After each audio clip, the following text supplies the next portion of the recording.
All right, let's get after it today, baby. NFL Combine is over with. Now we got to react to it. Who slid? Who decided to get their draft stocks risen?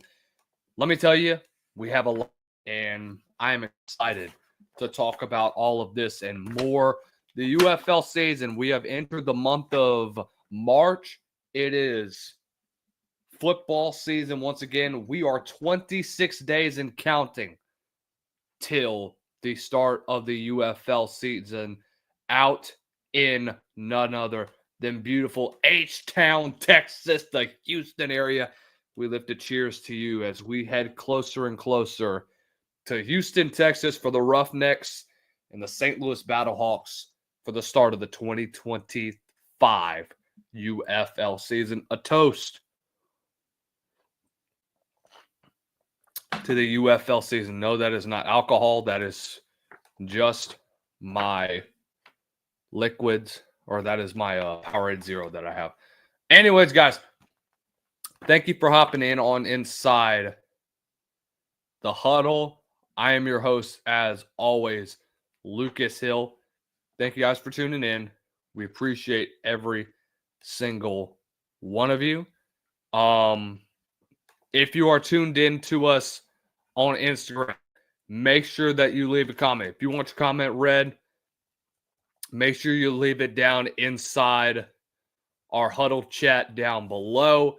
Make sure you also follow us at Lucas_Hill23. Also, if you're on X, our primary audience there, make sure that you holler at us at Lucas_Hill23 for more as we get closer and closer to not just the UFL season opening, but we got the draft. Coverage will be beginning, as well as the UFL season. We'll have live post-game coverage following. I do apologize for the connection, guys. It is lacking a bit, but we're still working on it a little bit. But we're really excited to get to all this. We have a lot to talk about today. We have to discuss this because it is very important, especially when it comes to the Combine.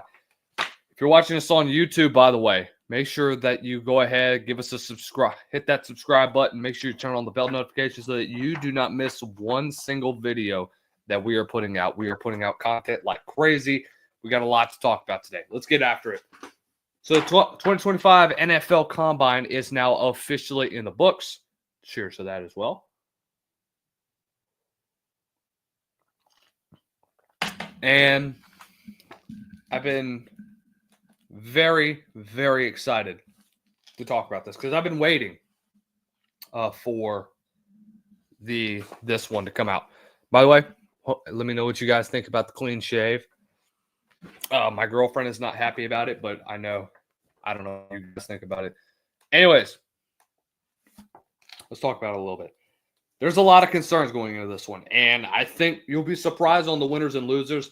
So we'll be going off of our USA Today ones. I did come up with my own yesterday or the day on Friday, and I talked to you guys about it, but we had a lot of fun with it. So let's go ahead. We kind of talked a good bit about it. Let's talk about the winners. Matthew Gold. I know we talked about a good bit, so I'm only going to mention a few off of this one. Look, Matthew Golden came in and absolutely shined. Again, when you're from Speed U, like what Texas has become with Steve Sarkisian's offense, it's nothing new. Golden had a 4.2940, including a 1.49 10-second split. Incredible. Absolutely incredible that you have that. I mean, it's just so fast coming out of his stance. And it's only even better because the way your 10-yard split is supposed to go is that once you get that, you're just progressively increasing your speed. You have a 1.49 split like that, that's impressive. That was it for impressive. But again, he didn't participate in any of the other drills. The guy was considered to be like a late first rounder, maybe a day 2 pick. I had him going into round 1. I saw him being a late round pick. If I stand corrected, because I do believe I did put out my other things with him. But yeah, I did manage to put out my 2025 way too early NFL draft list, if I can find it.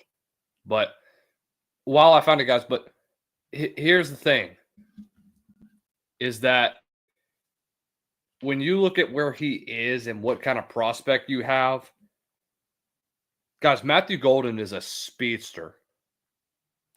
And there's a legitimate opportunity for him to really do a lot of damage at the next level.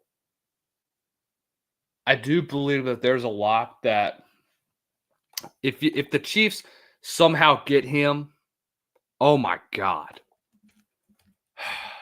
You hope that it doesn't happen. But again, guys, you're impressed with what you have. You're impressed with all that you've seen from him. Look at how he performed in. I don't think he really needs to go through drills. Dude, you look at the college football playoff and look at what he did. He took over in that case. Matthew Golden was not supposed to be a guy that going into the season wasn't going to be really the number one guy. But you look at what he did. Going all the way back to the SEC championship. Look at what he did. I mean, the guy put up unbelievable numbers all season long. I mean, he was just a consistent player that it's hard to deny his big play capability and what he has that skill set wise that is going to make a threat everywhere around NFL. I know he's not big, 6 foot, 195 pounds. I don't know what he tested at the combine. But again, by the way, we'll get to the measurements later on because there was so much craziness going on. I don't know. I think NFL teams need to do their own measurements, bottom line, but we'll get into that a lot later. But again, I think I had him as a late first rounder. I'll take a look in just a minute and see if I did. But if I didn't, guys, you got to put him in. You have to put him there because you can't miss out on a guy like that. It just doesn't seem right that a guy like that just gets overlooked. It just doesn't seem to make sense to me. So that's my analysis. I'm trying to look right now. But again, guys, no, I didn't even have him in my first round, actually, believe it or not. I didn't even have Matthew Golden in my first round. He definitely increased his draft stock, I'll tell you that. Guys, I only had, I think, 2 wide receivers. Really, 3, if you count Travis Hunter. But I only had 3 for wide receivers in my draft. That's incredible to me, is because the wide receiver room just seems so thin this year. And look, there's a lot of great names. There really is. You know, and there's a lot of guys that are not going to get a lot of buzz. And I should have, in my defense, I forgot about Tatoria McMillan. I thought he was going to be a late round pick to me. But now that I get a better look at him, dude, you got to get him inside the top 10. I mean, he's just that rare of a prospect that you don't see very often. And it's impressive with what he brings to the table as a receiver. Guys, there is so much that he brings to the table. And it's so incredible with what he is going to do in the near future with this type of athleticism. We talked about Landon Jackson on Friday. We talked about Maxwell Harrison, which I thought, to me, he raised his draft stock. I think he can definitely bump him up to a first rounder. Nick Emanwari absolutely proved himself to be a first rounder. Dude, how about Iowa State? Guys, Iowa State had some dudes out during the weekend. Darian Porter had a great weekend. He's an old soul, as they say. But the guy is very experienced. He's 24. But he's been with Iowa State for a while. Guys, he had a 4.3 40. Absolutely incredible. Brings a lot of experience, but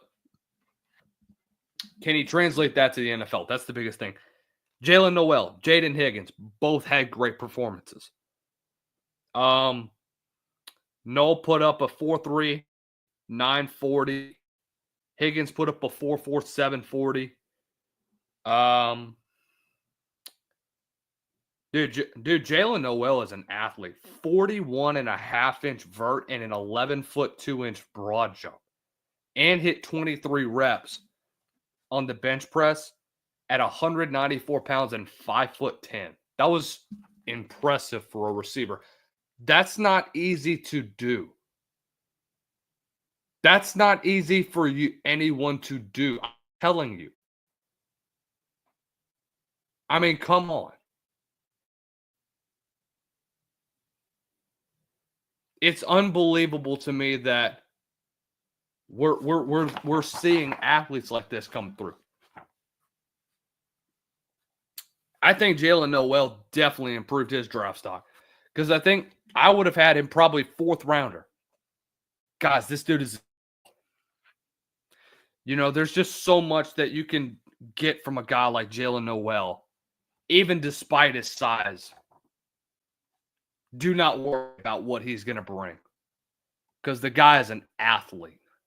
I'm telling you, he may be one of the most underappreciated receivers in the NFL draft cycle. Jaden Higgins is the same thing. Jahdae Barron. Dude, Jahdae Barron had a great showing. The Jim Thorpe Award winner had an unbelievable prospect. Showed off his versatility, football IQ, ball skills, and physicality that showed up on game tape for Texas. The main concerns entering the combine were his size and his speed. So, obviously, there's still a question with it. He's 5'11", 194 pounds. But he ran a 4.3 940, which is very impressive. So, there is no real concern that the dude has wheels. The dude is an unbelievable athlete. So I would not worry about him one bit. I think he's going to translate just fine in the NFL. Armand Membu, stand up. Guys, 6'4", 332 pounds, and you run a 4.91. What? Dude, that's one of the most impressive things I have seen in a while.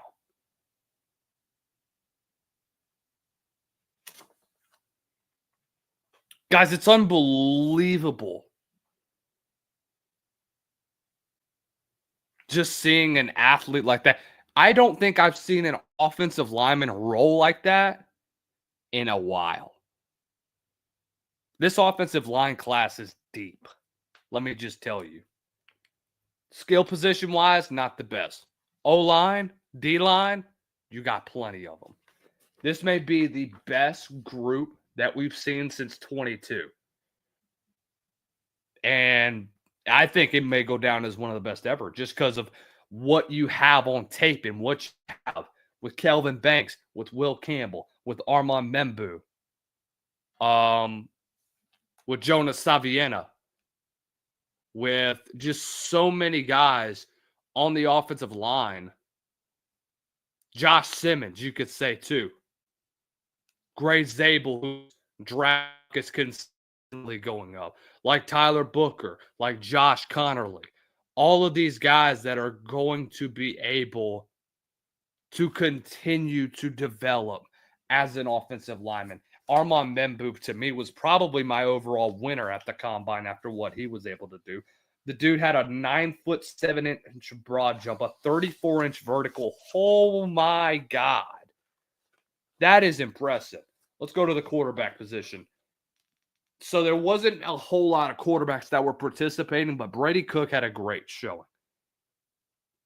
Pretty fast. 4'5'9", 37-inch vert, 10'8" broad jump. Holy cow, where did this come from? Dude, Brady Cook looked really good as well. The running back room was kind of up and down simply because Ashton Jeanty didn't perform at the combine, but Omarion Hampton did fairly well. Travion Henderson had a good showing.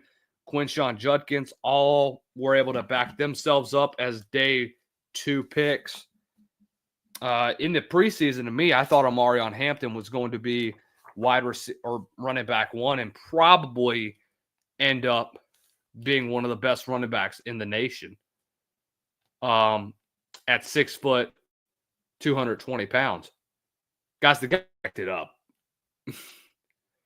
The guy ran a 4.46 40, 38-inch vert, 10 foot 10 inch broad on a North Carolina team that went 6-7. Now, I understand that you're playing in the ACC, and I know he's not Ashton Jeanty.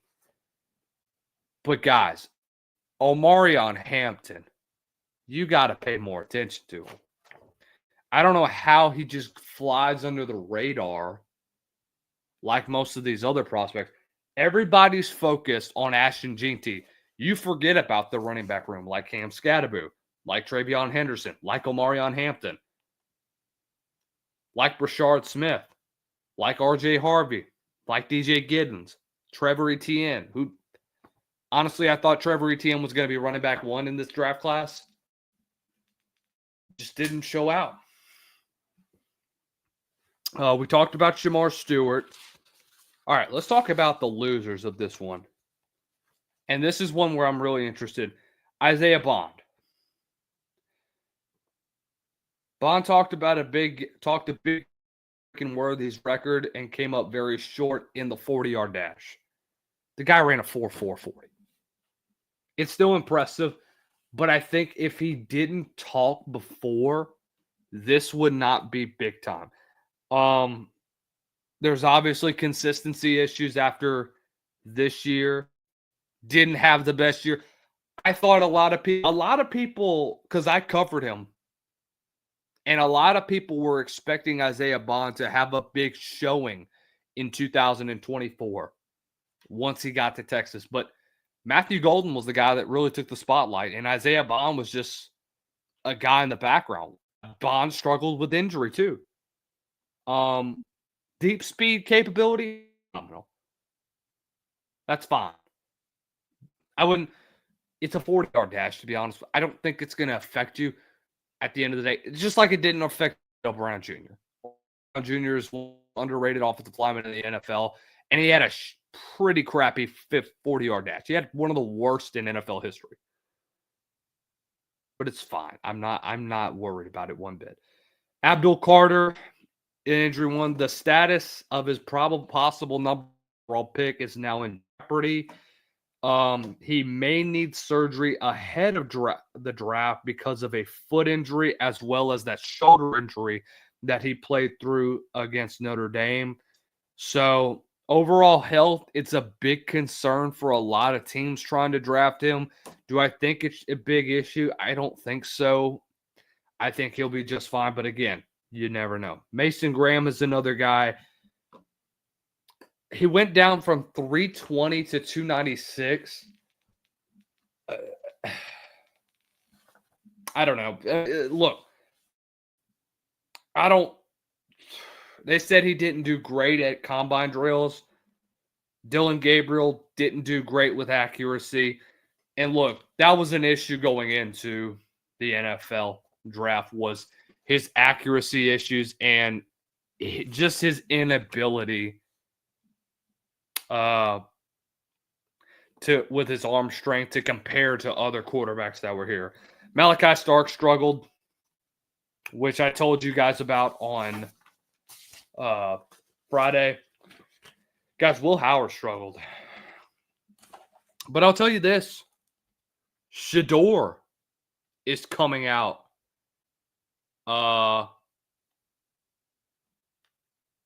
And really, excuse me, and defending Will Howard's performance with this. So here's the thing at the end of it all. Came out on Twitter and talked about yesterday. I'm surprised he's only got 115,000 followers on X. I was kind of concerned he got more. I don't understand y'all hating on Will Howard. Just won a natty. It's receivers that you don't know. Everyone runs routes different. I don't know. Sure, it just sure. Go for it. It's ironic that he says that and didn't even participate in the con, but whatever, dude. Whatever. So, but again, the guy ended up going. He's a day 2, day 3 prospect to me. I think day 3. I love Will Howard. Believe me, trust me, I do. I love the kid. The guy is an excellent young man. Struggled with accuracy, missed multiple downfield practices, worst in the broad jump, worst in the vertical jump as well. So he's not the most athletic quarterback in the world. But, I mean, neither was Tom Brady or Peyton Manning. So maybe he can turn out like this. Maybe. I think he'll be a backup, though. I don't know if I can see a future in which Will Howard is a future superstar in the NFL. I hate to tell you that. Will Campbell, they're saying, was one. 32.5 and 5/8 inch arms, which they're looking for arm length in the NFL, which I think is so stupid to me. Like, your arm length is the main concern. That doesn't seem to make sense to me. Please, if somebody can explain the arm length situation, because it just doesn't make sense to me. Your measurements, I mean, come on. Who cares about your arm length? It's either that or I'm blissfully ignorant. Sure, we'll go for that. Tez Johnson. So the guy measured in at 5'10" and 154. I don't think that's right. I think there's no way he's 154. If he's 154, then I'm 390,000 pounds. You got to be kidding me. He's 165? There's no way. Well, he does look a bit skinny, so I can understand that. Wow. Holy cow. So Tez posted a 4.5 140. And wow, on the the combine has him at 5'10 154. Ooh, he's a little bit light in the butt, huh? He's got 9-inch hands. I'll give him that. Ran a 4.5 140, 37-inch vert, 10-foot 11-inch broad. To me, he's more of a punt returner at the day.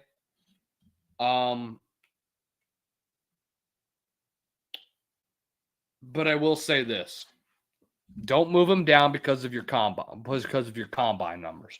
We'll see what he does in pro day. So Jack Sawyer didn't participate in many drills. Arm length, they said, is concerning. His performance did great.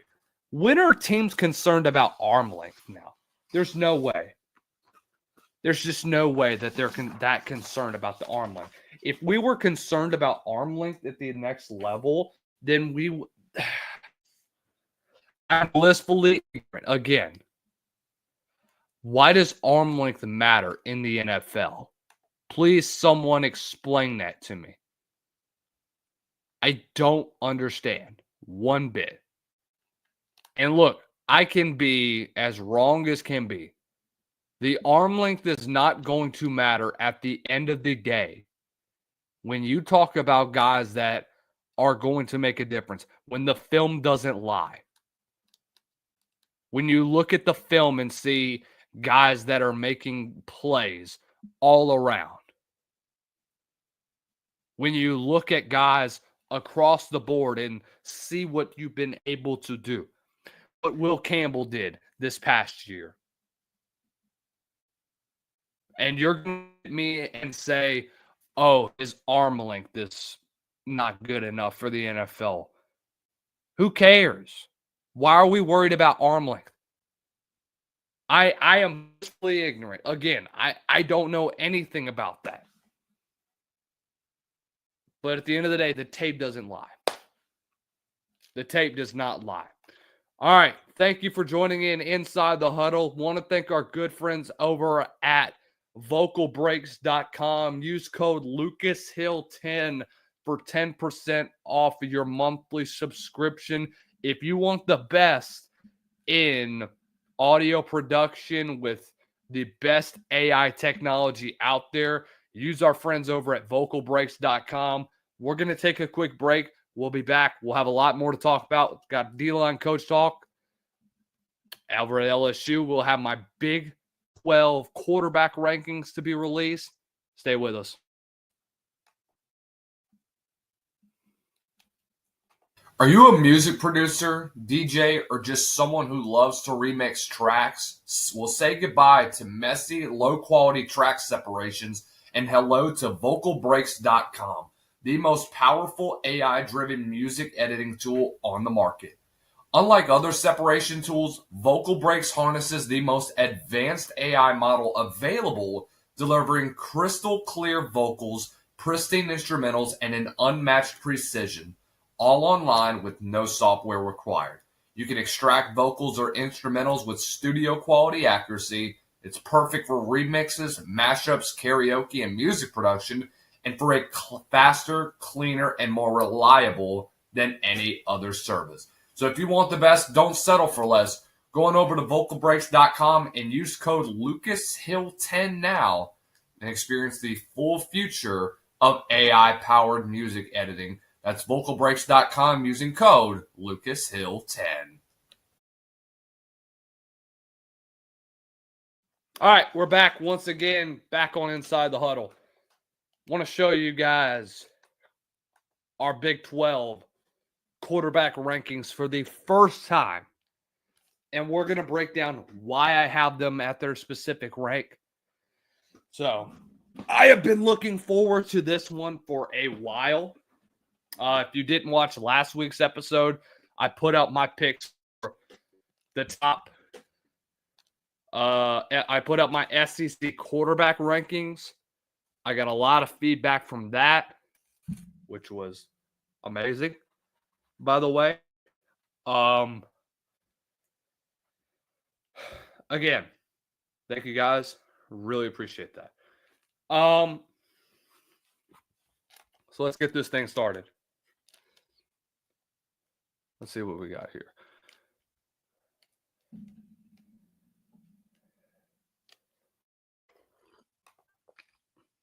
So I'm going to have let me see if this is the, nope, wrong one. I got mad at me over that one. All right. So let me see if what we got up in here. Oh, wow, that was a parade. By the way, prayers up to the people out in Franklinton, Louisiana. I know it hits home. just sucks, man. I mean, really, really hope that all is okay and all have not been hurt recently.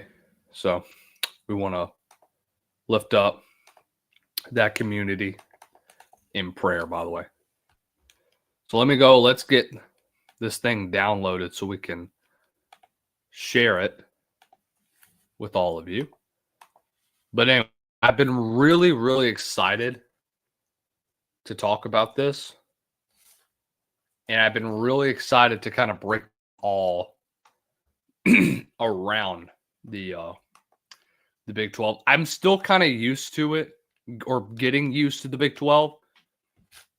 So let's go ahead. Let's get our quarterback rankings up here. Boom. Here we go. Big 12 quarterback rankings are out right now. I do apologize real fast. Just for, let me go ahead and edit that real fast. So we'll be right back in just a minute.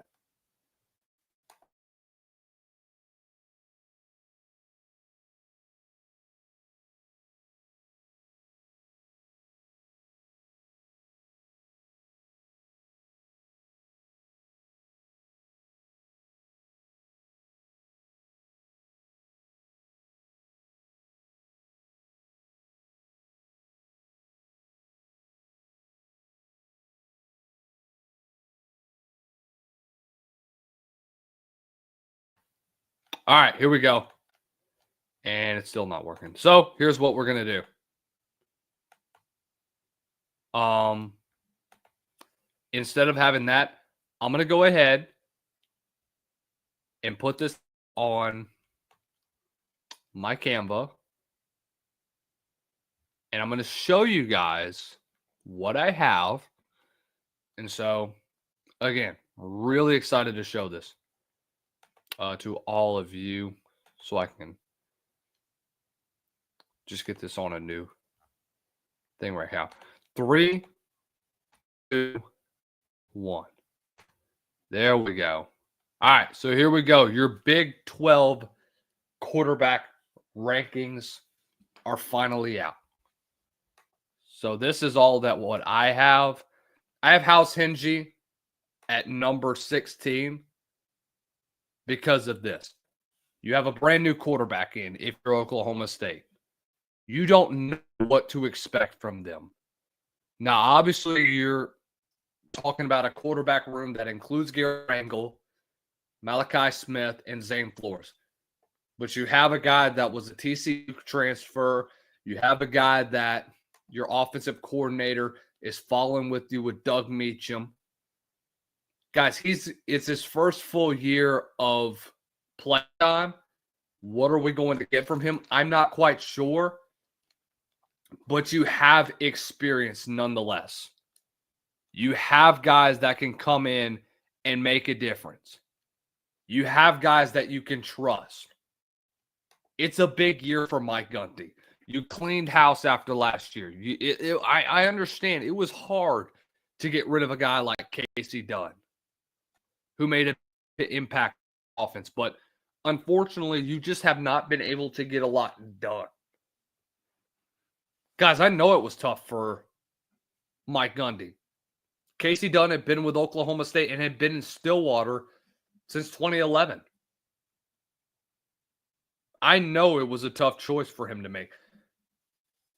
But you got to do what's best for your team.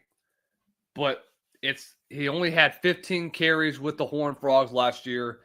Didn't have a lot of starts. We'll see what he can do. I do trust of what he was able to do. House Hengy in, but I love what he's going to bring to the table. I love what he did with Josh Hoover last year at TCU. We'll just have to see what we got. So 15th, I've got Dylan Rizk. So Scott Frost is coming in. First year back in Florida in about, what is 2017 was last year? So it's been 8 years since the last time he was there. You obviously have to understand about what is going to happen. it's a rebuild year. It's not like what it's going to be in a while. I don't know with what you're going to bring in the quarterback room. Dylan Riz last year, 904 yards, touchdowns. Had a great showing against Arizona. Had 294 and 3 scores. Can he bring more of that Arizona on a consistent basis? I'm not sure. Am I concerned about UCF as a whole? Yes, you're losing a lot of productivity that you had last year. But again, be able to compete on a consistent basis, and I think you're going to get that.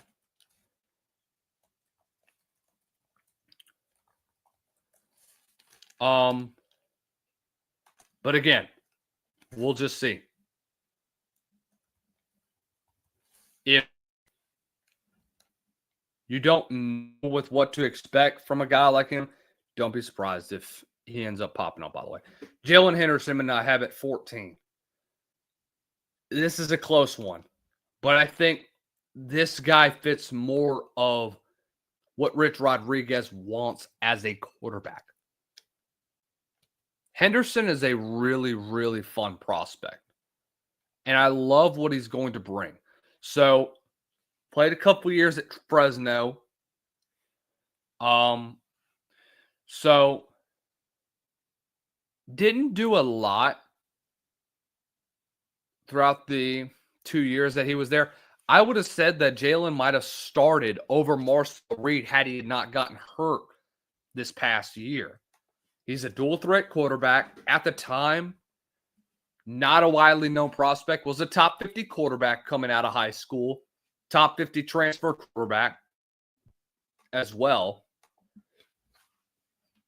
But again, I think when you look at system-wise, I think a guy like Jalen Noel or Jalen Henderson fits the mold.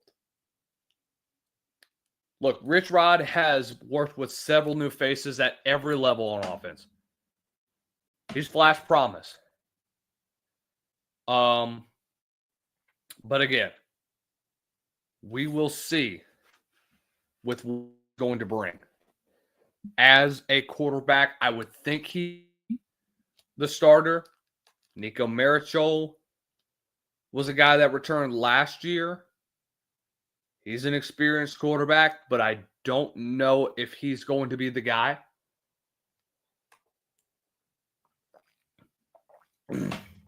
Again, I don't think he is because of just the type of guy that he is and the type of quarterback that he's going to be. I just don't see it. If he is, great. If he's not, oh well. I just don't see him being that dual threat guy that you see with Jalen Henderson. Number 13, I have Brennan Sorsby.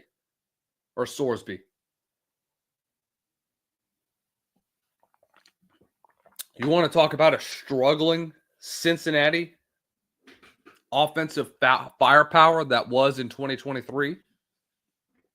Oh, yeah. It was hell of a lot better. 2,800 yards, 18 touchdowns, added a 447 and 9 on the ground to lift the Bearcats. They were 8th in the conference in passing offense, better than what they were. Was 12th in 2023. A lot of experience.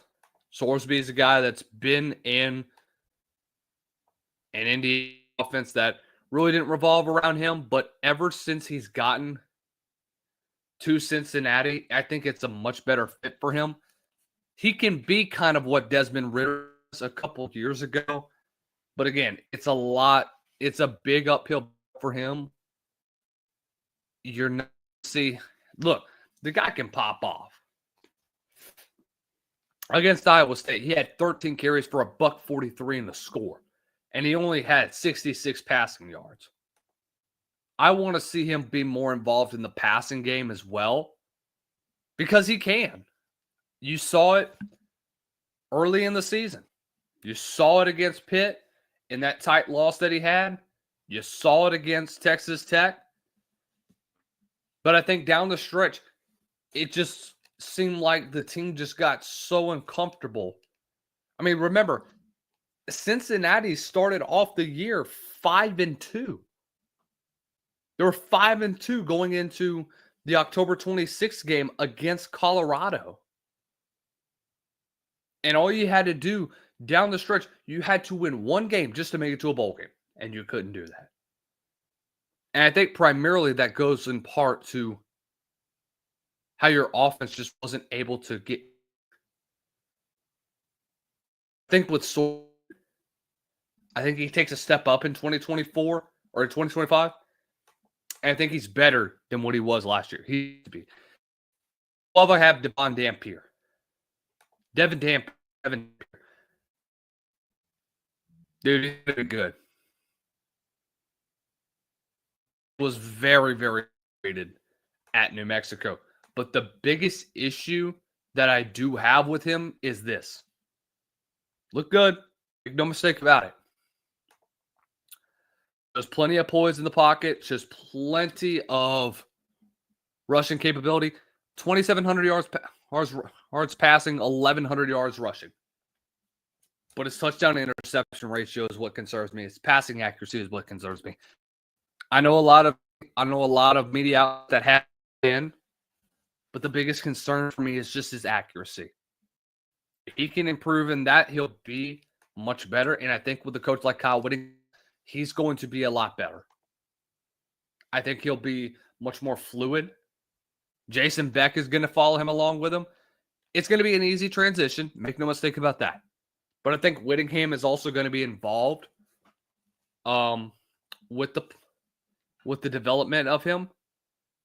And look, I love what he brings. I love the type of coach and the type of offensive mind, or well, I wouldn't say offensive. I'd say he's more of a defensive mind, but still, the guy is just a seamless coach that can just coach on all sides of the ball. Ever since Kyle Whittingham has been there, he's been able to help a lot of quarterbacks. And I think that came for a guy like Dampier. Caden Salter have 11. Now, I know you all might be thinking, oh, Caden Salter's another transfer. What is he going to do? Well, Caden Salter, remember this. 2 years ago, Caden Salter was one of the best quarterbacks in the G5. Now, last year, he did take a step back. Make no mistake about that. Production fell very much so off in 2024. Went from a season in 2023 where he had a 61% completion percentage for 2,800 yards, 32-6 touchdown interception ratio.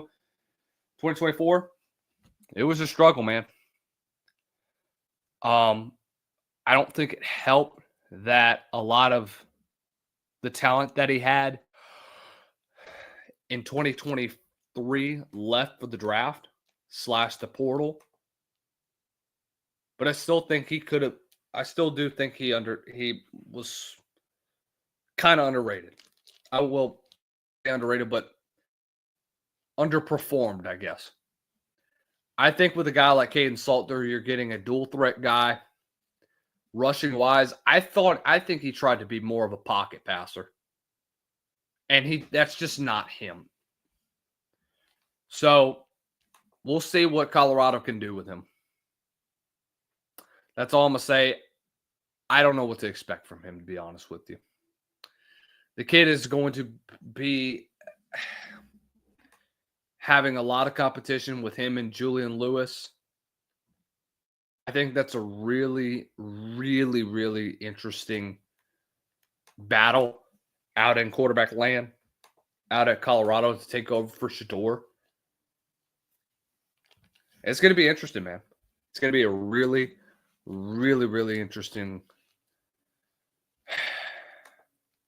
2025 for Colorado at the quarterback position. All right, top 10. Connor Weigman, to me, is going to be taking over one of the most improved offenses in the Big 12.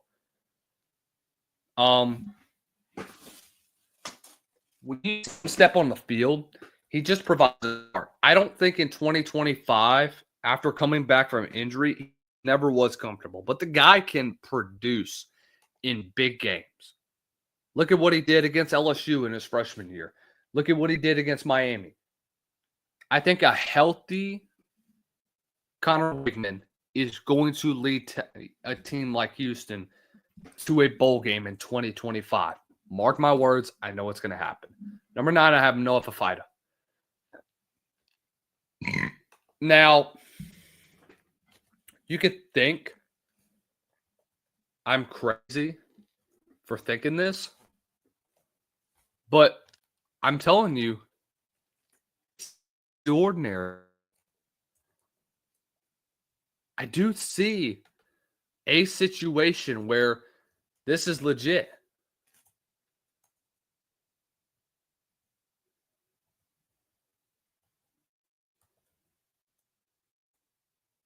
You know, and look, you may think I'm crazy thinking this.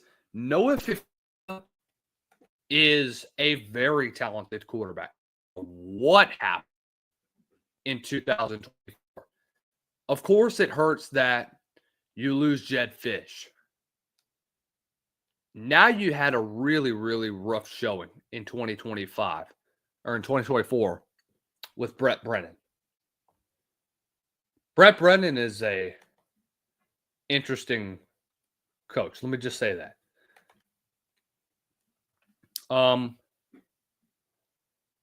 You know, if you think that Brett Brennan's,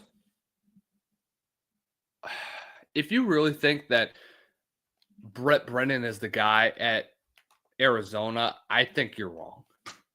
I did not like the hire to start off with last year. I'll be honest with you. I thought it really hurt them. Dino Babers was not the guy. Just be straight up with us. Let's just be honest with that. Seth Doge is going to bring a much different offensive system to Arizona. Seth Doge was with Mike Leach at Texas Tech as a quarterback. Was with USC for a little while. Was with Lane Kiffin at Ole Miss. Was with Jeff Brom at Purdue. Was at Marshall with Charles Huff. Led a great Marshall offense. Now you go into 2025. What are the expectations for Arizona? Well, you got to see improvement. And if you don't, you're putting Brett Brennan already in the hole on a huge hot seat. You had to get rid of your 2 passing game guys. That was Dino Babers and Matt Atkins. So now this is Noah Fafita's team, and he's got dudes. Make no mistake about that. He's got Chris Hudson, who's coming back. You know, Chris Hudson's a pretty underrated receiver. I know he hasn't gotten a lot of playing time, but look, Hudson's a guy that you can expect to be a consistent playmaker. 30, 40, 50 receptions. Do I think he's going to have a breakout year? I do. Does not surprise me if he ends up being the Big 12's leading receiver this year as well. And I know that talking about with a guy like freaking Jalen Noel, that actually, is it Jalen Noel or somebody else that's coming back? Whoever it is. But anyways, Iowa State at the end of the day anyways, look,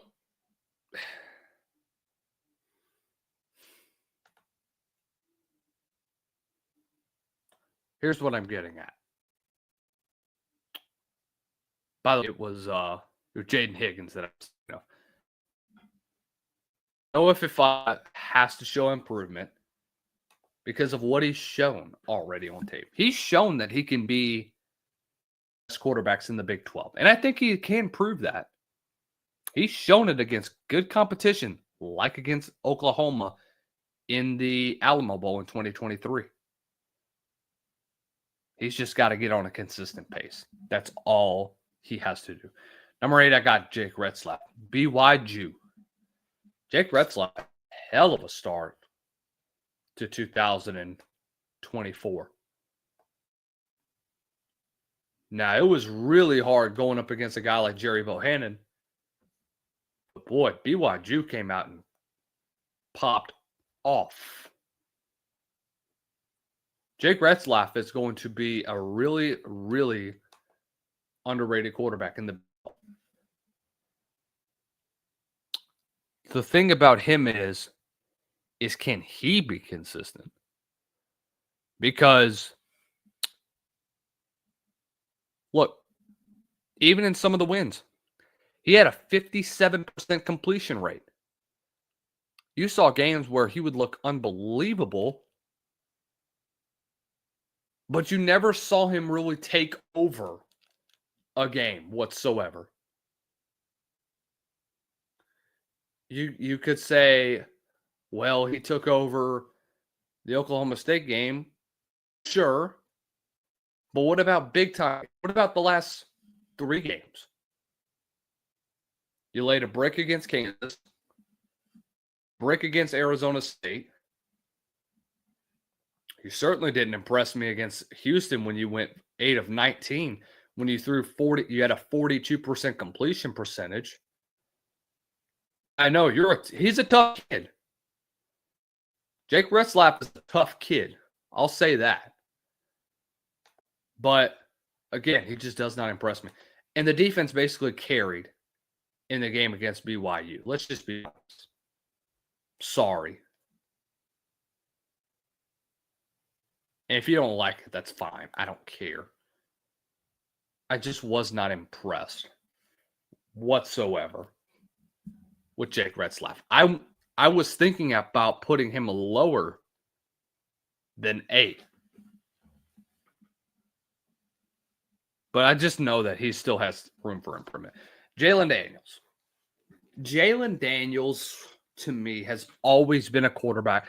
I just feel like he's been around quarterback on college football for the longest dang time. But Jalen Daniels is going to be one of the top quarterbacks in the Big 12. I understand. It's hard to lose a guy like Andy Koltnicki and lose the rust that he had in 2024. Here's a guy that still accounted for 241 yards a game and averaged 7.4 yards a snap. Now, what sucks is that Daniels is going to be going through yet another offensive coordinator. So it sucks that you weren't able to retain Andy Koltnicki. So now you bring in Jim Zabrowski, who was the co-OC last year. But guess what? He's your insider quarterbacks coach.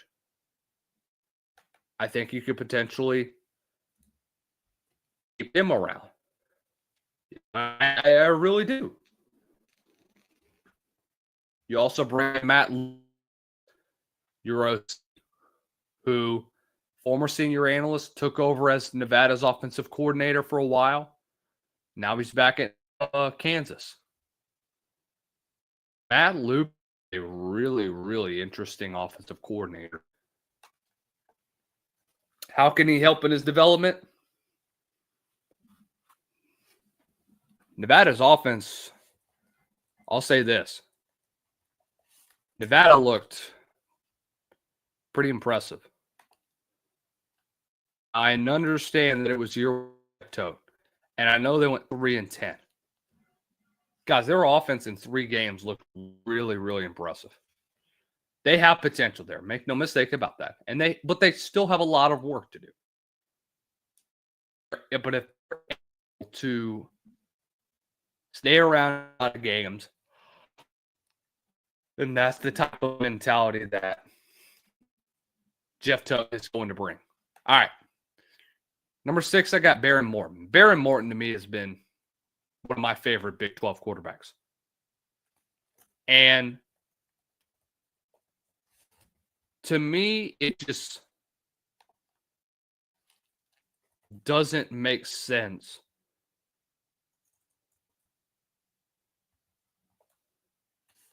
that he's not higher on a lot of people's lists. And it may be because of the system that he's in. It may be. But guess what? I see somebody that is truly incredible. That is really unbelievable. That I think really make a difference to a Texas Tech offense is Baron. Remember, guys, that their OC, yes, you're to lose. God dang, he took a FAU job. You're obviously lose a lot of that. Does it suck? Absolutely it does. But you get a guy like Mac Leftwich to come in. We miss Zach Kitley. Mac Leftwich, let me remind you guys, Mac Leftwich has been with Jay Kinney. He is the best offensive mind in football for a long time. And I can do it. I really have a lot of faith in a guy like Matt Leftwich to help develop a guy like Baron Morton. Number 5, I got Josh Hoover. Josh Hoover, to me, has been the most underrated quarterback that TCU has had since Max Duggan. The guy just went quietly under the radar. And the guy ended up doing fantastic last year. I mean, here's a guy for almost 4,000 yards, 27 to 11 touchdown interception ratio, while having a 66.5% completion percentage. Now, it sucks that his offensive coordinator is gone, but I do think that Josh Hoover, to me, is still going to be the most underrated quarterback on this list. Number 4, I got Rocco Beck, who, by the way, Jaden Higgins, Rocco Beck could be the best wide receiver quarterback tandem in the Big 12. 3, I got Sawyer Robertson. We're going to run through these real fast since we're running low on time. Sawyer Robertson, to me, is going to be the best quarterback to come through Baylor in a while. He scares me. His athleticism is incredible. His arm talent has never been seen in the Big 12 in 10 years, specifically at Baylor. And I think he just brings a factor to him as well. Avery Johnson, I have at number 2. No surprise what he's dual threat guy. And I know a lot of people had him early on as a potential Heisman winner after 2023, which I thought was kind of odd. He gets his completion percentage up, he'll probably outdo what Sam Levitt's done, who is my number 1, and I think should be everybody's number 1 after this year. So that's what I have. I think Sam Leavitt, no question, should be number 1, just with what's surrounding you and with all the talent in the world. Cam Scadaboo's gone. The offense is going to revolve around none other than Sam Leavitt. Guys, we have reached the hour mark once again here on Inside the Huddle. Thank you all for listening in. We appreciate your kind thoughts. We appreciate every single one of you hopping in with us and continuing to support us throughout our live streams. Thank you guys for tuning in. 34 of you guys decided to tune in. Thank you for talking to the Combine, talking some Big 12 quarterback rankings. We'll have some more to talk about tomorrow. Cannot wait for that one. We'll see you guys then. Y'all have a great night.